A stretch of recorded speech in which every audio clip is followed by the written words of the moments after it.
당신이 몰랐던 이야기, 오늘은 왜 사이비를 믿는가에 대한 이야기입니다. 오늘은 좀 철학적이게 서론을 꾸며봤습니다. 인간은 신이 저지른 실수인가, 아니면 신이야말로 인간이 저지른 실수인가? 시대가 변한 만큼 종교의 모습도 많이 변했습니다. 가장 큰 변화는 산업혁명이 도래하고 자본주의라는 게 규정할 수 있는 모습으로 인류에게 다가왔던 시기가 아닐까 싶네요. 종교의 모습이 변했다기보다는 사람들이 변했죠. 니체의 신은 죽었다라는 말은 너무 유명합니다. 신은 죽었다, 신은 죽어있다, 그리고 우리가 그를 죽였다. 살인자 중에 살인자인 우리는 어떻게 안식을 얻을 것인가? 진짜 신이 죽었다는 뜻은 당연히 아니고 신으로 대표되던 절대적인 가치들, 절대적인 선과 악, 절대적인 도덕 규범과 종교적 진리가 서구 사회에서 쇠퇴했음을 뜻합니다. 인류는 지구에 존재하는 모든 생명체 중 유일하게 태어났으니 사는 것을 넘어 모든 것의 시작이 어디인지 끝은 어디인지 삶의 의미는 무엇인지에 대한 질문을 던집니다. 알베르 까미가 쓴 시지프 신화의 첫 구절을 보면 이런 말이 나옵니다. 참으로 진지한 철학적 문제는 오직 하나뿐이다. 그것은 바로 죽음이다. 전통적이고 절대적인 가치가 붕괴했다는 것은 왜 죽지 않는가라는 질문에 대한 답을 제시해주던 종교가 쇠퇴했다는 것은 사회는 혼란하고 개인은 길을 잃게 될 것, 허무주의의 시대가 도래할 것이라는 말과 같죠. 우리는 어떻게 스스로를 위로할 것인가? 목적의식을 잃고 허물을 마주한 우리는 어떻게 해야 하냐는 말입니다. 허무주의 시대가 올 것을 예고함과 동시에 새로운 가치와 의미를 재정립해야 한다는 뜻이기도 합니다. 니체는 더 높은 곳으로 향하는 새로운 가치를 만들어내는 힘의 의지라는 개념을 들어서 목표를 세우고 달성하고 또 다른 목표를 만들면서 허무에서 벗어나고 자신만의 가치를 만들어가야 한다고 말했습니다. 시지프 신화의 마지막 구절도 우리는 시지프가 행복하다고 상상하여야 한다이죠. 시지프가 돌을 산 꼭대기까지 밀어올리는 과정 자체가, 즉 우리가 선택하면서 살아가는 과정 자체로 의미가 있다는 말입니다. 다 생략한 거긴 한데 대충 이런 내용이죠. 하지만 모든 개인들이 이걸 인지하고 진정 마음을 다해 실행할 수 있을까요? 어쩌면 아니, 확실히 우리는 아직까지도 허무주의와 그로 인한 혼란에 빠져 있습니다. 실제로 절대적인 가치는 적어도 사회에서는 사라졌고 상대적 가치를 논하는 세상이 왔지만 우리는 계속해서 상대적인 것들을 절대적으로 줄세우려 하고 주관적인 것들마저도 객관적으로 나열하고 있죠. 절대적인 가치가 사라졌는데 신은 죽었는데, 다르게 보면 해방이자 자유를 얻었음에도 인류는 다시 절대적인 것을 추구하려 하고 있습니다. 옛사람들이 신을 위해서 행했던 것을 요즘 사람들은 돈을 위해서 행한다라는 니체의 말처럼 현대 우리 대부분은 자신만의 가치가 아니라 돈이라는 절대적이어 보이는 가치를 쫓고 있죠. 그리고 한국이 유독 심한 편입니다. 삶에서 가장 가치 있는 것을 세 가지 고르라는 설문조사에서 압도적 1등이자 대부분 국가에서 1등을 먹은 건 가족이었는데 단 하나의 국가, 한국만 돈을 꼽을 정도니까요. 어쩌면 인류는 절대적인 가치가 필요한 게 아닐까라는 생각도 듭니다. 진보와 발전에서는 몰라도 행복과 안위를 위해서는 말이죠. 종교를 완벽히 대체할 수 있는 게 없다면 종교는 사회적으로도 필요한 존재입니다. 여전히 사람이 모이고 만나는 커뮤니티이자 심리적으로 안정을 주고 소속감을 느끼게 해주고 빈곤, 돌봄, 질병, 교육 등 사회 복지 관점에서도 국가나 다른 단체가 따라잡을 수 없는 기능을 하고 있죠. 진정 신의 뜻을 따르는 사람들은 무엇을 위해서가 아니라 가르침에 따라 선행과 나눔을 베푸니까요. 그런데 사이비는 아닙니다. 아무리 종교의 재현이 뭐니 종교가 심리적으로 도움이 되니 해도 사이비는 사회에서도 용납하면 안 되고 개인의 삶도 망쳐버리죠. 신이 죽어버린 세상에 살고 있음에도 사이비 관련 문제는 더해지면 더했지 사그라들지 않고 있습니다. 심지어 자기가 신이라는 이들까지 한두 명이 아닙니다. 아무래도 한국은 축복받은 선택받은 곳일지도 모르죠. 재림 예수만 50명이니까요. 최근 다시 논란이 되고 있는 JMS부터 시작해서 큰 규모가 아닌 작은 규모의 사이비까지 기독교가 유독 많기는 하지만 불교부터 시작해 어떤 종교든 사이비는 존재합니다. 심지어 부처와 예수를 한자리에 모시는 무당도 있으니 뭐네 이런 게 수요가 있다는 게 웃기죠. 금방 웃기다고 말한 것처럼 실제로 사이비 관련 영상이나 기사를 접하면 바로 드는 생각은 이걸 왜 믿지입니다. 저걸 믿는 건 바보 아닌가라고 말하지만 우리가 흔히 똑똑하다, 머리가 좋다라고 말하는 사회에서 한자리 하는 사람들, 대학 교수부터 검사, 방송국 PD까지도 사이비에 빠져있는 경우가 있죠. 도대체 왜 사람들은 사이비에 빠지게 되는 걸까요? 일단 사이비가 뭐냐? 달물사 마리을이 아닐비, 겉으로는 비슷해 보이지만 실제로는 그렇지 않다. 즉 사이비 종교는 겉은 종교처럼 보이지만 실제로는 종교가 아닌 집단을 뜻하죠. 단순히 교리가 다르거나 왜곡되어 있는 종교나 집단은 이단이라고 부릅니다. 정확히는 정통 교리에서 벗어난 신학이나 종파죠. 둘을 구분하는 가장 명확한 요소는 피해를 주냐 안 주냐입니다. 사이비가 피해를 해결해주게 될 수밖에 없는 이유는 목적이 추구하는 가치가 종교적인 절대적인 가치나 가르침이 아니라 사익 추구에 있기 때문이죠. 사익과 욕망을 추구하려고 만든 종교이니 운영도 정상적인 종교와 다르겠죠. 보통 크게 세 가지 중 하나로 노선을 택합니다. 교주를 신처럼 떠받들도록 신격화를 하거나 종말론을 강조하고 기적이 일어난 듯 부각시키거나 사업을 하죠. 요즘은 셋 다 하더라고요. 오히려 신격화는 너무 이미지가 안 좋고 대중에게도 알려져서 꺼리는 분위기지만 종말론과 사업은 여전합니다. 신격화와 종말론 강조는 굳이 파고들지 않아도 감이 옵니다. 교주가 신이기에 시키는 대로 말하는 대로 따라야 하고 곧 종말이 다가오니 자연스럽게 자신이 가진 재산은 의미가 없어지죠. 또 열정적이고 죄책감 없이 행동을 하도록 만들고요. 사이비에서 종말론이 특히나 강조되는 이유 중 가장 큰 것은 종교에 대한 헌신 때문이라고 봐도 무방합니다. 평소 자신이라면 꿈도 못 꿀 초인종 누르고 말씀 전하러 가는 것부터 종교에서 하는 일과 이벤트, 사업까지 시켜서 하는 게 아니라 시켜달라고 혹은 종교 집단이 나한테 시킨 게 아니라 내가 스스로 하는 것이라 생각하게 되죠. 이게 사람이 시켜서 하는 것과 스스로 하는 것 똑같은 일을 해도 마음가짐에 따라 과정부터 결과까지 달라지게 되는 법입니다. 그리고 앞서 나왔듯 사회에서 한자리 하는 사람들 각계각층이 모이면 사업을 여는 거죠. 1차적으로 사업을 열면 사이비 신도들이 소비해주는 것도 있지만 좀 더 가서 진짜 대중을 상대로 한 사업을 여는 경우도 많습니다. 시중의 상품과 똑같이만 만들면 인건비가 안 드니 훨씬 경쟁력이죠. 종합하면 자본 마련부터 노동까지 전부 신도들을 착취하고 신도들은 그걸 착취라고 생각하지 않게 만들고 사익과 욕망을 채우는 방식이기에 결국 사람을 데려와서 사이비를 믿도록 만드는 게 사이비 비즈니스의 알파이자 오메가입니다. 그래서 사이비 종교에서 그 어떤 이벤트나 일, 사업보다 어쩌면 교리보다 더 치밀하게 짜고 분석하고 행하는 게 전도죠. 사이비의 전도를 보면 사람들이 왜 사이비에 빠지는지 믿게 되는지 알 수 있습니다. 왜 사람들은 사이비를 믿는가와 사이비는 어떻게 전도를 하는가는 사실상 같은 질문이죠. 사이비를 믿는 사람 하면 가장 먼저 떠오르고 또 실제로 사이비가 공략하는 건 불안과 결핍입니다. 서울대 심리학과 곽금주 교수는 마음에 여유가 없고 극심한 불안함을 느끼면 인간은 무언가에 의존하고 싶어한다. 사이비 종교는 이런 마음을 이용해 사람들에게 접근한다라는 말을 했습니다. 인간은 삶에서 통제할 수 없는 문제가 산적해 있을 때 극도의 무력감과 불안을 느끼게 됩니다. 불확실성의 공포를 마주하는 건 개인에게 너무나도 어려운 일이죠. 무당을 찾아가서 사주가 어떤지 미래가 어떤지 묻는 것도 이런 이유고요. 사실 우리 인생이라는 게 당장 1분 뒤도 모르는 불확실 속에 사는 것이지만 역설적으로 우리는 항상 답을 그것도 확답을 찾으려고 하죠. 불확실에 대한 불안과 공포는 무언가를 개인의 세상을 통제해주거나 미래를 책임져주는 존재를 찾도록 만들거든요. 혹은 지금 일어나는 일련의 일들에 대한 답을 주는 존재를 말이죠. 실제로 통제감을 잃는 경험을 하게 되면 사람들은 강력한 정부 혹은 신의 존재에 대한 믿음이 강해지는 것을 볼 수 있습니다. 반대로 통제가 강할수록 종교와 정부에 반감을 가지는 이들이 많아지고요. 여담으로 TMT론, 공포관리 이론이라는 것도 있는데 인간이 가장 두려워하고 어떻게 해도 컨트롤하지 못하는 게 죽음이죠. 죽음은 극복할 수 없는 것이기에 또 누구에게나 오는 것이기에 죽음이라는 공포에 사로잡히면 아무것도 하지 못하게 되는데 이걸 이겨내도록 즉 죽음에 대한 공포를 약화시키도록 하는 게 문명, 문화이고 여기서 꼽힌 것 중 하나가 종교입니다. 종교에서 사후에 대해서 다루지 않는 곳은 없죠. 종교도 하나의 문화이며 문화는 심리적 불멸과 개인의 자존감을 높여줍니다. 그렇기에 죽음을 상기하면 불확실성과 컨트롤할 수 없는 것을 마주하면 문화 즉 종교를 비롯한 것들에 더 헌신하게 된다는 게 TMT 이론이죠. 결핍도 마찬가지입니다. 과거의 경험이든 사회적 소외이든 어떤 이유에서든 공허함과 외로움을 느끼는 사람은 괜찮다고 말은 하지만 인간은 본능적으로 속하고 싶어하는 사회적 존재이기에 소속감을 갈망합니다. 하지만 사회에서 어딘가에 속하기란 쉽지 않죠. 그들이 나를 싫어할 수도 내가 그들을 마음에 들어하지 않을 수도 있고 결정적으로 아무리 하나의 관심사로 모였다고 해도 강제성이 구심점이 없습니다. 그리고 어떻게 마음 잘 맞는 사람들이 모였다고 해도 이들이 내 불안과 결핍, 혼란을 잠재워 줄 수 있을까요? 어림도 없죠. 심리적인 결핍은 서론에서 나왔던 니체와 관련된 이야기와도 연결됩니다. 앞서 말했듯 절대적인 가치는 사라졌고 상대적인 가치로 굴러가는 세상에서 개인이 마주한 허무주의는 그리고 이로 인해 생겨난 결핍은 정체성의 혼란을 만들어냅니다. 나는 누구인지 무엇이 진짜인지 스스로 자신만의 가치를 만들어내야 하기에 다른 누군가가 나에게 영향은 줄 수 있어도 결핍과 허무주의를 극복하도록 할 수는 없는데 사이비는 해주죠. 뚜렷한 가치관과 세계관을 제시하는 사이비는 인생의 구원처럼 느껴집니다. 실제로 사이비는 이 지점을 노려서 우리 공동체에 들어오면 네가 가지고 있는 불안과 혼란을 해결해 주겠다고 말하고요. 이 모든 것들 것들은 내가 돈이 많고 사회에서 잘 나가고 똑똑하고 뭐 이런 것들과는 별개의 문제입니다. 아무리 부자라도 우울증이 없는 건 아니듯이 말이죠. 그럼 여기서 당연히 질문이 나올 겁니다. 아니 기존에 잘 운영되는 종교를 가면 되지 왜 사이비에 빠지는 거지? 사이비들이 사냥하듯 이런 사람들이 노리는 것도 있지만 지금 종교를 가지고 있는 분들은 아실 겁니다. 절대적 가치나 심리적 안정을 제시해 줄 수는 있어도 정상적인 종교에서는 답을 주지는 않습니다. 내가 처한 상황과 문제에 대해서 심리적인 결핍에 대해서 해결할 길을 도움을 줄 뿐이죠. 가르침을 줄 뿐 결국 스스로 공부하고 믿음을 가지고 발전시켜 나가야 합니다. 물론 모든 과정을 겪고 나면 안정과 자신만의 답 혹은 그 종교의 신이 제시하는 가치를 진심으로 따를 수 있게 될 테지만 이 과정이 쉬운 게 아니죠. 혼란 속에 빠져있는 사람들이 원하는 건 당장의 치료제입니다. 극단적으로 이상적이고 절대적인 존재인 신과 당장 대화를 할 수 있나요? 종말이 언제 오는지 알려주나요? 사이비는 합니다. 심지어 만날 수도 있죠. 재림 예수도 많거니와 신과 직접 대화를 했다며 말해주기도 하고 언제 종말이 일어나고 지금 해야 할 일은 이런 것들이다. 지금 너에게 닥친 문제들은 이렇게 하면 해결된다라고 답을 줍니다. 그리고 굳이 답을 주지 않아도 됩니다. 사람들이 느끼는 결핍과 문제를 잊게 만들면 되거든요.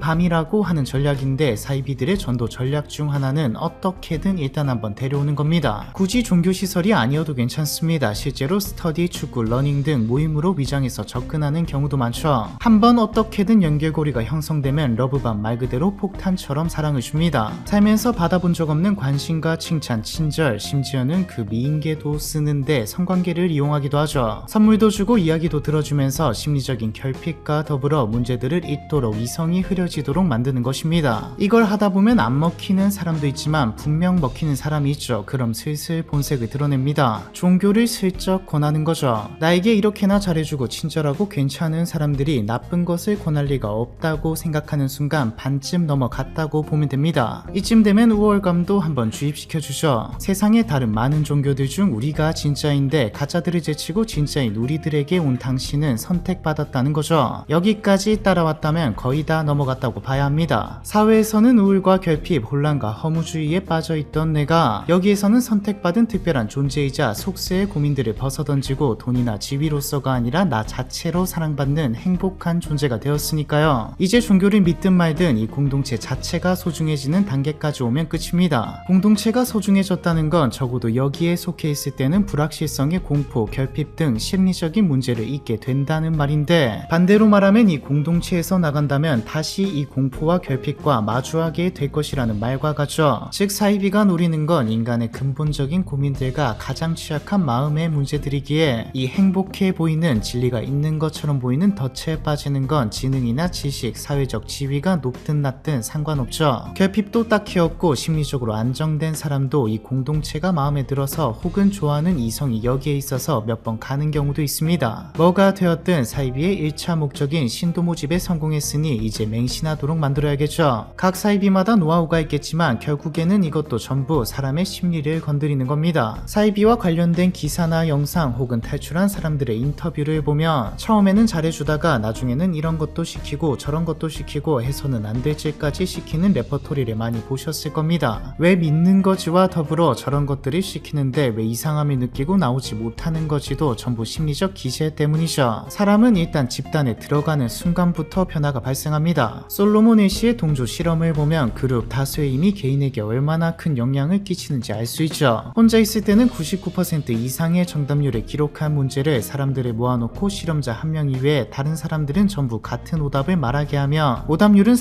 36.8%까지 올라갑니다. 실험자들은 다수의 압박을 느껴 자기가 생각한 것과 다르게 말하기도 하고 진심으로 자신을 의심하게 되기도 하고 심지어는 사람들이 말한 오답이 정답이라고 생각하기까지 했죠. 바이트 모델이라고 사이비뿐만 아니라 극단주의 조직이나 비정상적인 조직에서 어떻게 세뇌하는지, 즉 이상한 조직을 판별할 때 쓰라고 만든 모델인데 사이비마다 다르지만 대부분 이 틀 안에서 세뇌가 이루어집니다. 먼저 행동 컨트롤, 물리적 현실을 규제합니다. 어떤 옷을 입어야 하는지, 누구와 살고 어디에 가야 하고 무엇을 해야 하는지, 뭘 먹어도 되고 뭘 먹으면 안 되는지, 집단 차원에서 보상과 벌, 칭찬과 비난을 이용해 개인의 행동을 규제하면서 개인주의적 사고를 무너뜨리는 거죠. 다음은 정보 컨트롤입니다. 외부 정보를 차단하거나 내부에서도 정보를 왜곡하고 서로 감시하고 매체를 이용해 자신들이 이루어낸 것들을 과대 포장하는 것이죠. 사고 컨트롤로 넘어가면 거의 다 세뇌가 완료됩니다. 완료된 상태입니다. 교리를 진실로 받아들이도록 하고 흑백사고, 선과 악을 규정해놓고 무엇을 고를지 강요하면서 비판적 사고를 할 수 없도록 만들죠. 마지막으로 감정 컨트롤, 어떤 감정들을 악으로 규정하고 억제하면서 어떤 생각이나 감정에 휩싸이게 되면 여기에 문제가 있는 건가가 아니라 지금 이 악한 것들을 하는 나 자신에게 문제가 있다고 생각하게 만드는 겁니다. 동시에 외부를 두려움의 대상이자 악한 것으로 규정하죠. 우리가 사이비를 두려워하는 만큼 사이비도 우리를, 외부를 두려워하는 겁니다. 도를 믿으십니까를 만났을 때 진지하게 이야기를 듣지 않듯 사이비는 이미 자신들만의 세계와 논리에 갇혀 외부에서 하는 말들은 거짓이라고 깔고 들을 만한 가치가 있다고 보지 않는 것이죠. 여기까지 오면 이제 조직을 떠나는 이들이 악하고 약하고 능력 없는 세뇌당한 이들이라 생각하게 되고 완전히 지배당하게 됩니다. 이 과정 속에서 인간의 심리적 기제들은 세뇌를 더 부추기게 되죠. 확증 편향, 사람은 보고 싶은 것을, 믿고 싶은 것을 봅니다. 기존 신념이나 가설을 확인시켜주는 정보만 선택적으로 찾고 반대되는 정보는 무시하거나 왜곡하여 해석하죠. 신념을 강화하는 정보는 잘 기억하지만 반대는 쉽게 잊어버리고요. 그리고 절대 뺄 수 없는 개념인 인지 부조와 미국의 사회심리학자 레온 페스팅거가 제창한 이론인데, 두 가지 이상의 모순되는 신념, 생각, 가치를 동시에 가지고 있거나 신념과 반대되는 정보를 접하면 사람은 스트레스를 느끼게 됩니다. 우리는 흔히 자신을 합리적인 존재라고 여기지만 사실 마음의 평형을 유지하려는 욕구가 매우 커서 어떤 진실이 내 기존 신념을 정면으로 부정할 때 오히려 그 진실을 부정해버리거나 왜곡하여 자기 합리화를 해버리죠. 차라리 스스로 거짓을 믿는 편이 편안하기 때문에 거짓임을 알면서도 믿으려 했습니다. 페스팅거는 실제로 사이비 집단에 들어가 신도들을 관찰했는데 며칠 후에 종말이 오니 돈을 내라는 교주의 말을 믿던 신도들은 종말이 오지 않자 믿고 있던 게 잘못되었다가 아니라 우리가 기도를 해서 신이 감동해 종말이 오지 않았다라고 자기 합리화를 했죠. 거짓말이라도 믿어야만 자신의 희생과 헌신이 정당한 것이 되니까요. 이 영상을 보고 내용을 스킵 없이 들었다고 하셨더라도 만약 당신이 사이비를 믿고 있다면 여기서 자신에게 해당하지 않는 것들만 골라서 선택적으로 취득할 겁니다. 자기가 믿고 있는 사이비에는 해당하지 않는 것들만 어떻게든 찾고 해당하는 것들은 애써 외면하면서 말이죠. 그럼 범죄나 성적인 것 등 말도 안 되는 명령에는 왜 따르는 것인가? 어찌되었든 사이비도 정상적인 종교처럼 포장은 하는데 말이죠. 크게 두 가지로 볼 수 있습니다. 믿음을 가지는 순간 교주가 신격화되어 있는 곳에서는 교주의 말이 신의 말이기에 신의 말은 우리가 살고 있는 세상과는 다른 큰 계획과 뜻이 있을 거라 생각해 따르는 것이 있고, 교주가 신이 아니더라도 인간은 권위에 복종하는 동물입니다. 사이비의 교주를 보면 바뀌지 않습니다. 대를 이어서 하면 했지 다른 사람이 교주를 하지는 않죠. 교주는 신이 아니더라도 사이비 집단 내에서 지도자이자 압도적인 권위를 가진 사람이니까요. 권위에 복종시켜서 일을 시켜도 되지만 스스로 하도록 만드는 방법도 있습니다. 세뇌가 완료되었다면 자신은 다른 거짓 종교들과 달리 진짜를 믿게 된 선택받은 자인 동시에 바깥은 악이고 여기는 선이고 내가 나 자체로 행복할 수 있는 곳이 되었다면 러브밤을 멈추고 사익을 위해 욕망을 위해 일을 시키는 건 어렵지 않습니다. 두 가지만 제시하면 되죠. 하나는 이 공동체를 위해서, 진리와 선을 위해서 너도 기여를 해라. 하나는 역할과 정체성을 부여해주는 것이죠. 역할과 정체성이 뭐냐? 비전과 소명을 준다는 말입니다. 가장 대표적인 게 지금 네가 하고 있는 사회의 시각에서 보면 사기 수준인 전도가 세상을 더 낫게 만드는 의미 있는 일이라는 것이죠. 세상을 더 낫게 만들기 위해서라는 선한 목표를 위한 역할들을 하나씩 주고, 이 원대한 이상주의적인 목표를 이루기 위해서는 수단과 방법은 뒤로하게 만드는 겁니다. 과정이 어찌되었든 결과로 증명하겠다는 말인데, 이상주의적인 결과가 나오지 않아도 세상 사람들이 다 욕하고 잘못된 것이라 비난해도 상관없습니다. 바깥은 악이니까요. 우리가 이렇게 당신들의 진리와 선으로 이끌고 구원해 주려고 하는데 따라오지 않는다면 우리가 더 노력을 할 테지만 우리들 잘못은 아니죠. 진심이 담긴 자원봉사자의 마인드입니다. 여기서 한 번 더 너는 이 특별한 사람들 중에서 또 선택받은 인물이라며 특별함을 부여해주면 범죄까지 서슴없이 저지르게 됩니다. 범죄가 아니더라도 스스로 생을 마감하는 것부터 성착취까지 도저히 이해가 안 되는 행동들이 여기서 나오죠. 마치 깜빵 갔다 오면 영웅 취급을 받는 과거 깡패처럼 집단 내에서 추켜 세워주는 것을 보고 다른 사람들도 그렇게 되고 싶어서 자발적으로 하기도 하고요. 돈이든 노동이든 성이든 뭐든 갖다 바친 상태가 되었다면 이때까지의 내 헌신이 헛되지 않았다고 합리화를 하기 위해서, 내 과거를 부정하지 않기 위해서라도 믿어야죠. 사이비를 부정하는 건 내 신념을 비롯해 모든 것을 부정함과 동시에 과거 나약한 결핍과 우울, 불확실의 공포로 다시 돌아가는 것이니까요. 이제 외부의 도움 없이는 사이비가 내부에 외부에서 터지는 게 아니면 돌아가지 못하는 지경이 된 셈이죠. 사실 가장 불쌍한 건 사이비 부모에게서 태어난 아이들입니다. 이 종교에서 나가겠다고 하면 자기 평생의 모든 인연과 더불어 부모와의 인연도 끊기는 경우가 대부분이거든요. 그래도 그나마 2세들 중 탈출하는 이들이 꽤 있는 이유는 사회 시스템상 교육을 받게 되는데 친구들, 선생님들이 하는 말과 사이비에서 하는 말이 다르니 인지 부조화가 오고, 이때 사회의 말이 맞다고 생각하게 되는 경우에는 사이비 쪽으로 자기 합리화가 안 되는 경우에는 탈출로 이어지는 것이죠. 사이비가 억압하는 요소들이 호기심, 본능